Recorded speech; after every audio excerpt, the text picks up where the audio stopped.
Today's episode of Promo Perspectives is brought to you by Perry Ellis International Corporate Sales. Perry Ellis International offers the convenience of purchasing best-in-class golf and corporate apparel from three of the world's leading fashion brands. Whether you're hitting the links or the show floor, your brand looks good with our style. Choose from PGA Tour apparel, Callaway apparel, and Original Penguin. Make your next corporate polo one you'll be proud to wear. Find Perry Ellis International in Sage Workplace to order brand name branded apparel. Hello there, and welcome to this week's episode of Promo Perspectives. My name is Nicole Cook, and I'm your host for today. And I'm joined by Matt Parisi, one of our distributor sales account advisors. Matt, thank you so much for joining today. Thank you for having me. I'm super excited to be here. Awesome. We are going to talk through a little bit about looking forward into the new year and kind of hearing what people are looking for and what Matt is hearing from his clients and his customers as they head into the new year. So before we get into that, Matt, can you just briefly describe your role here and the types of customers that you support? Absolutely. So I'm a distributor account advisor is my official title. I just had my 4-year anniversary here at Nice. Sage, which is super exciting. I cannot believe I've been here this long, and this will be my fifth PPAI Expo coming up in January, which Nice. is just absolutely mind-boggling. But what I actually do day to day, I work directly with our member distributors. Basically, our whole goal is to connect them with all of the different suppliers that we work with and then all of the products within the database. So I kind of help them get started and learn our software Sage Workplace and make sure they're comfortable navigating all of the different tools that they've got access to in there. But then beyond that, help them out with additional questions and even like specific client scenarios that they're working on. If it's a store, they're wanting to set up the different caveats and details for that client specifically and what they'll need, and all of that kind of stuff. As far as the distributors themselves, I work with everyone from, little one-man operations where it's just someone kind of doing it on the side and they've got a full-time job, all the way up to, big corporate affiliates that have a bunch of different support staff and in-house, decoration that they can do and different things. So it's really kind of a mixed bag, I would say. Yeah, that really is.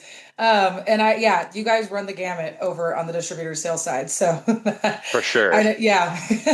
So to get into it, thinking about the new year, what has kind of been like the mindset that you feel like you've been getting from your distributor members when you're talking about like what are they trying to prep for the new year? What are they looking for? Are there any tools that they're wanting to make sure that they're all up to speed on going into 2026? Yeah. So I think a big thing that I've noticed really for this year, especially if we're talking about like in comparison to last year, really, is there's not a lot of like apprehension. And what I mean by that is last year it seemed like with all of the tariffs and stuff that were being Yeah. talked about with, the new presidency and all of these different things, there was just a lot of question marks kind of around the industry about, what people were going to have access to and what products were going to be available, in time for these different events and throughout the course really of that first half of 2025. And this year we don't, at least so far, I really haven't noticed any of that. If Yeah. anything, it seems like suppliers have really, gotten their ducks in a row throughout the course of the past year, and there's, haven't been any issues, at least not that I've heard of people Yeah. having shipments delayed or not being able to get things. So to me, it's more of like a kind of a mind shift switch from the apprehension to like being a little bit more confident when going and talking to customers about different projects going into 2026. So I think it's pretty cool. Yeah, I feel like even on the marketing side, I've felt that a little bit because you're right. It was like going to shows at the beginning of the year, there was so much hesitancy because no one really knew what was going to happen or what's going on. But I kind of agree. I feel like we've even on our end been hearing people who are like, okay, I think we feel more settled. Like, let's go back out and let's like kill it. Exactly. Yeah. And people are quoting jobs like normal now. There's none of this pressure to, hey, you need to get your orders in for your event that's 3 months from now, 6 months Yeah. from now.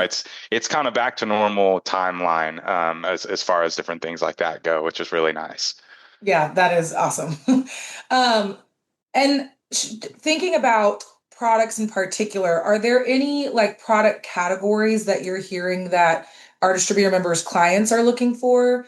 Like any trends that you're seeing kind of rising up to the top?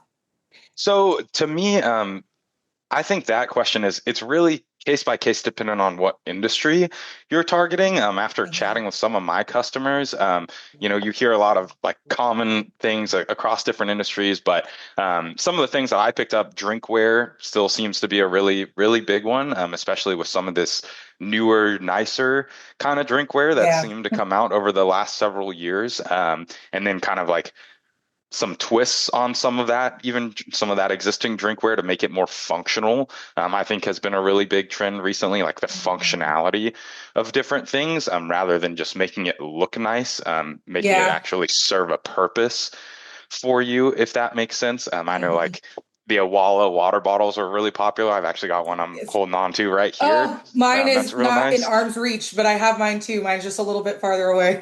And there's nothing crazy about the design of the just the bottle, but it's then like the lid, being able to fully Yep. close and have the button that opens and has the straw that's down in there. So it's the kind of the combination of the Stanley, but making it a little bit more secure by having the lid that fully closes, whereas a lot of the Stanleys have the straw, that you Hmm. see sticking out of them still that can still spill. So I think it's some things like that I've noticed. That I think are probably big right now. The drinkware, and then also just like name brand apparel, I think is another good one. Someone I was just speaking to let me know that Cotopaxi is now being sold by Sanmar, Oh, which is a really nice. big brand that people seem to really like. So I think we'll see a lot more of that being sold next year for sure. Yeah, I like what you said too about like functionality. I think that that has been a big shift. And we had an episode a couple weeks ago actually with someone from PPAI who was talking about like research trends and just general industry trends. And that really jives with what they were saying too. Like focusing on products, it's kind of less about almost like what you said. It's less about like what the actual product is because it can change depending on the client, but like making sure that it is serving a purpose and not just like Exactly. putting a logo on something. 100%. Yeah, Yeah. exactly. On that end, is there anything that you feel like you're seeing less of or hearing people talk less about? Like it might be kind of what you're saying, less of just, hey, let's make something look pretty. But is there anything else that you could think of? Um, you know, Something that I have noticed, especially, a big shift from beginning of this year or end of 2024, where it seemed that people were really concerned with finding something for like the lowest price point Mm, possible. Whereas now, recently, in fact, I've had several more people ask me for kind of the opposite. They want something that's more premium, something that is mm, nicer to give to their customers, versus just trying to go for the bottom of the barrel. What's the cheapest to still accomplish, yeah. what they're looking for, which has been very encouraging, for me personally. It's just good to see that people are confident again, confident in their buying decisions, and even that it's the end user is the one asking for something nicer too, like they're Yeah. willing to spend some more money than previously. So that to me has probably been the biggest thing. I wouldn't necessarily say a specific product or even product Mhm. category that I've noticed people aren't going after anymore. That just it goes back to the case by case. Like you're always going to have Yeah. people asking for koozies and pens and these different things that Mhm. we're all so used to. I feel like some of that's just never gonna Yeah. go.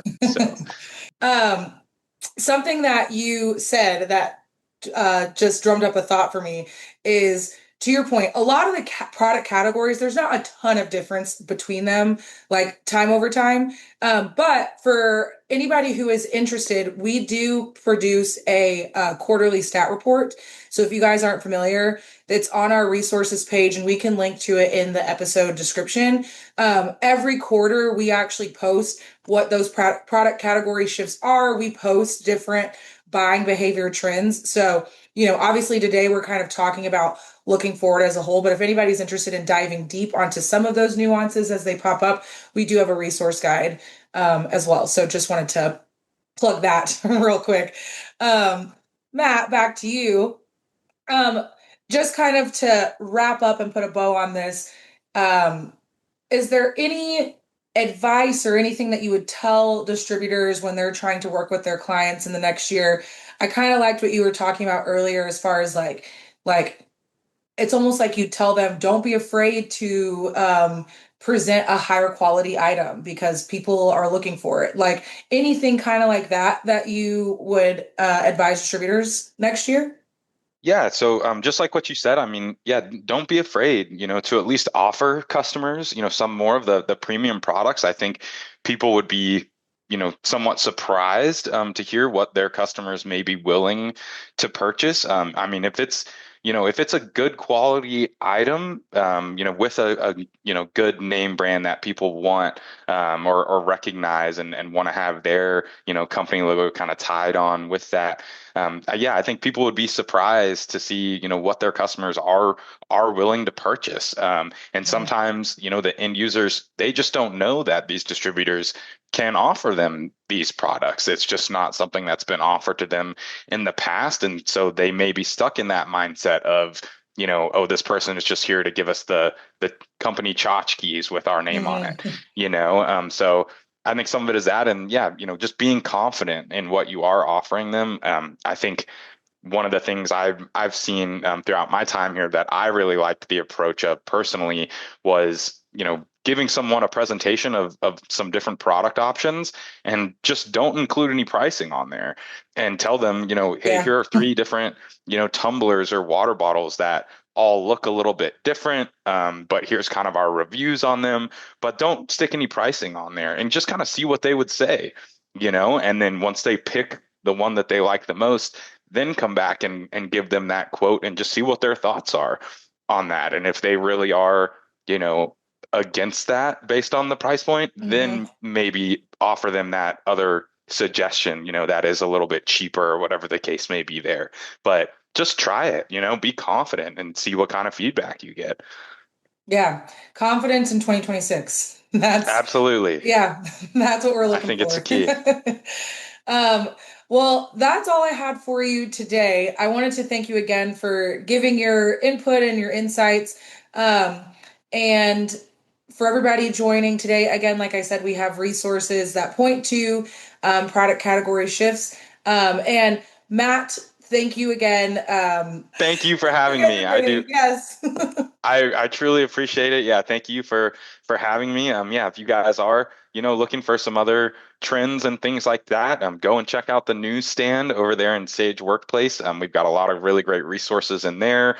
Our monthly newsletters and trending product categories in there for you. I also think, when you're doing a product search there in Sage Workplace, you can use the other filter options and filter by, popular products, new products, fresh ideas. There's some really, really good filters down there. And then lastly, in our catalog studio, we've got some great pre-built catalogs that are in there. And I know we're getting ready to update a lot of those here at the beginning of the year. But then we also release the quarterly catalogs in there as well that always have some great ideas. So keep an eye on those and go and check them out every once in a while if you guys are looking for something a little bit new and different.